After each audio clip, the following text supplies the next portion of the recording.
Hey everyone, Steven here, and welcome to my little library of horrors. Well, it's about 11 o'clock at night, and I just finished taking a shower and got myself a drink this time because I noticed that when I do these videos, I end up really thirsty because I personally do more physical talking to you guys than I did in one video than I do probably in a week to anybody else. So, yeah, made sure I got myself a nice beverage here. Coffee.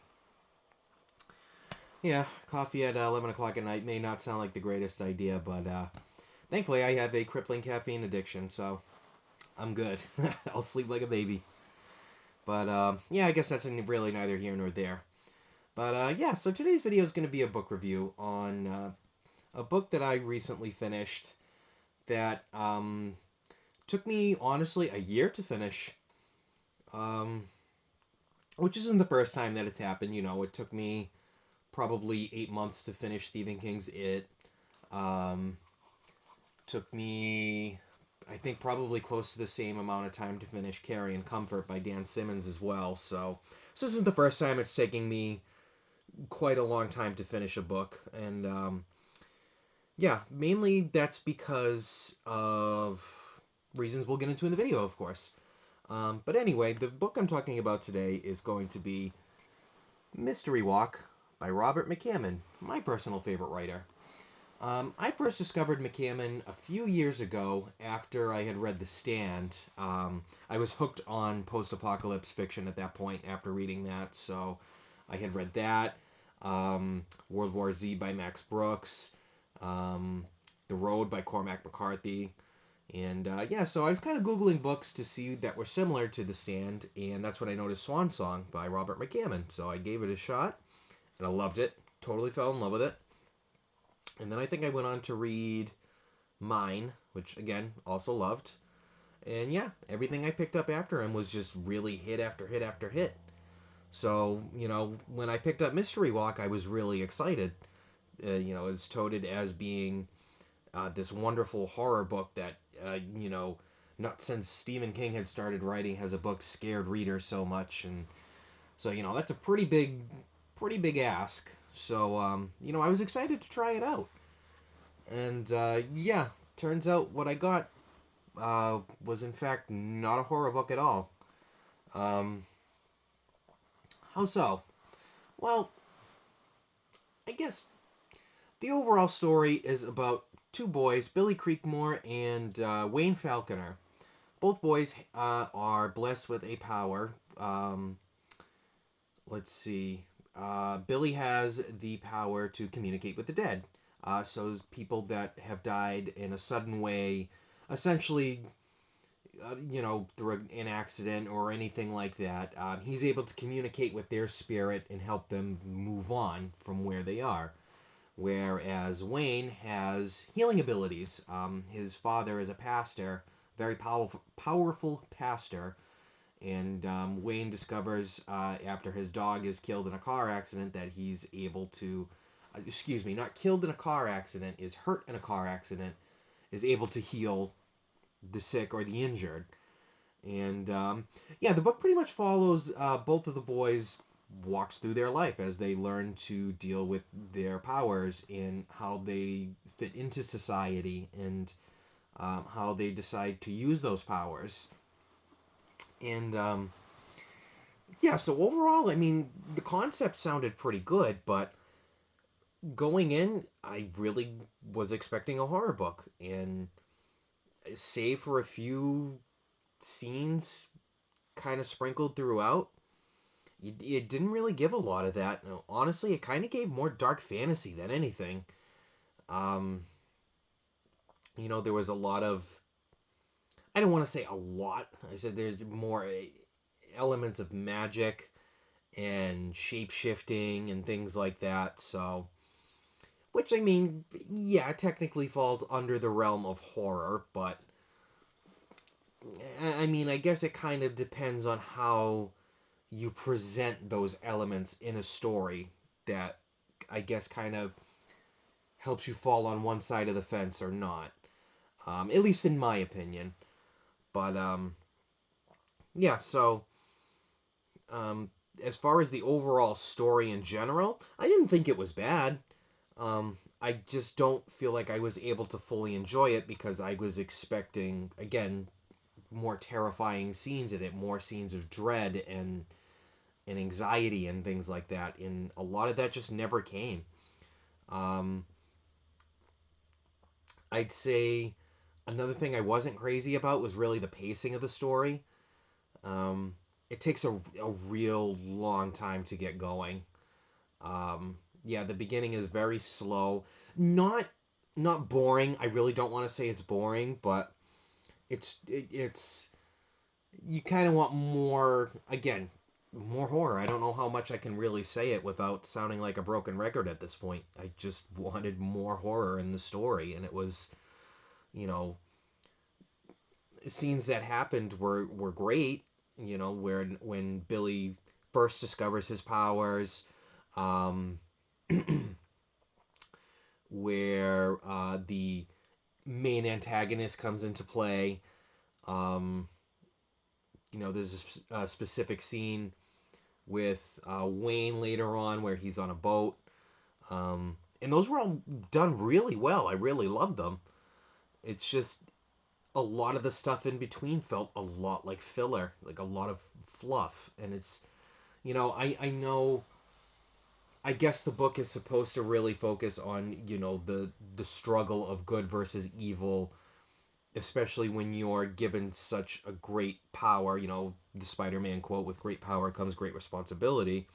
And yeah, I just feel like you we get 2 points of view. You get Billy's and you get Wayne's.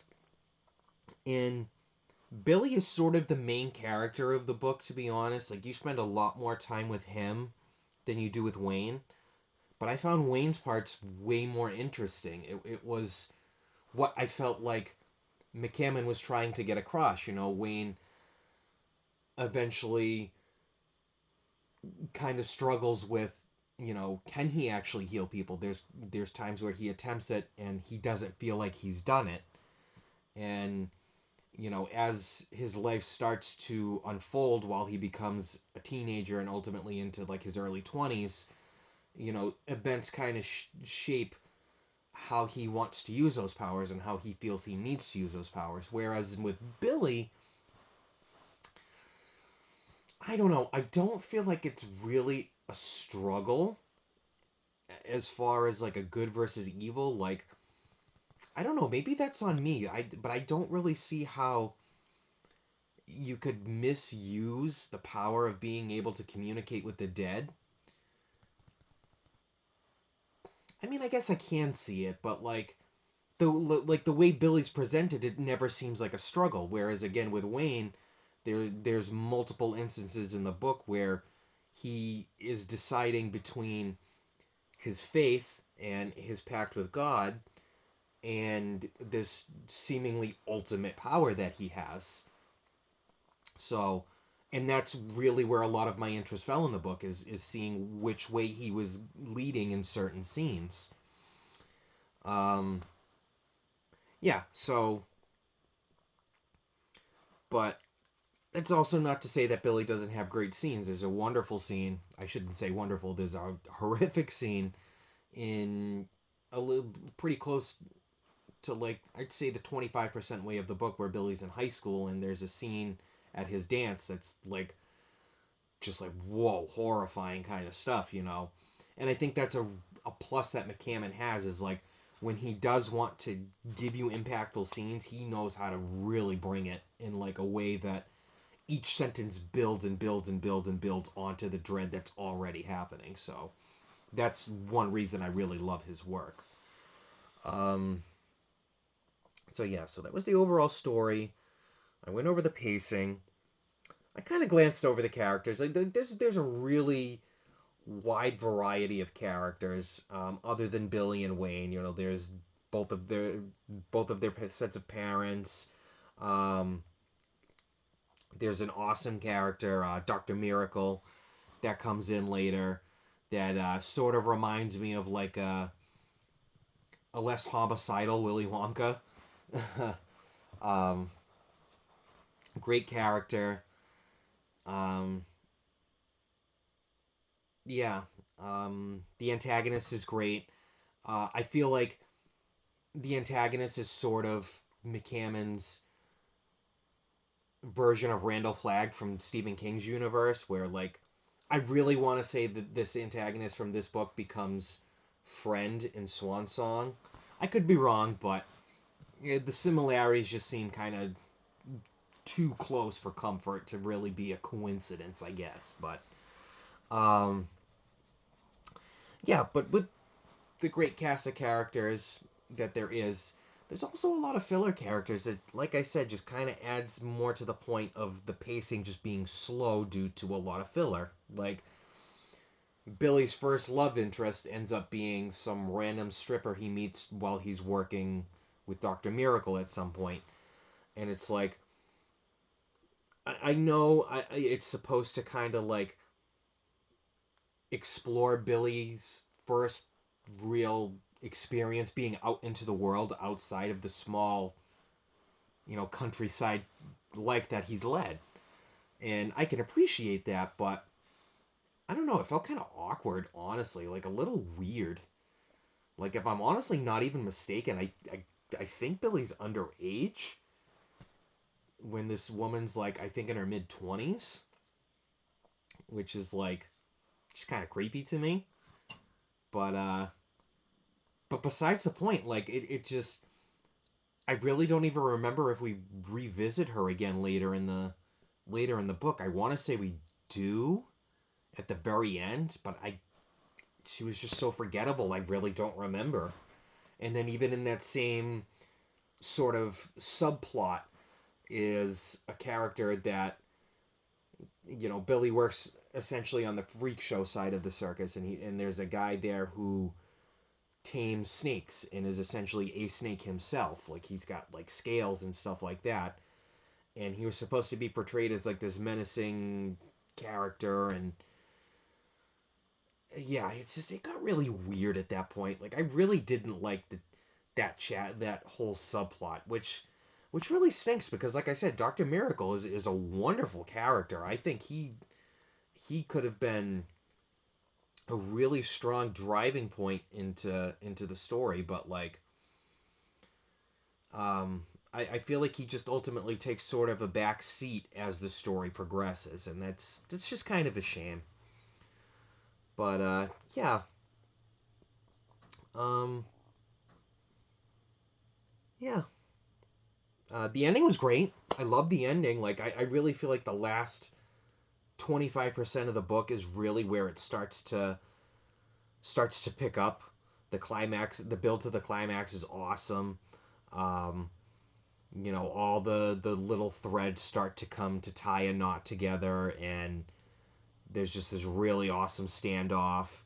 And yeah, it was great. I really loved the ending.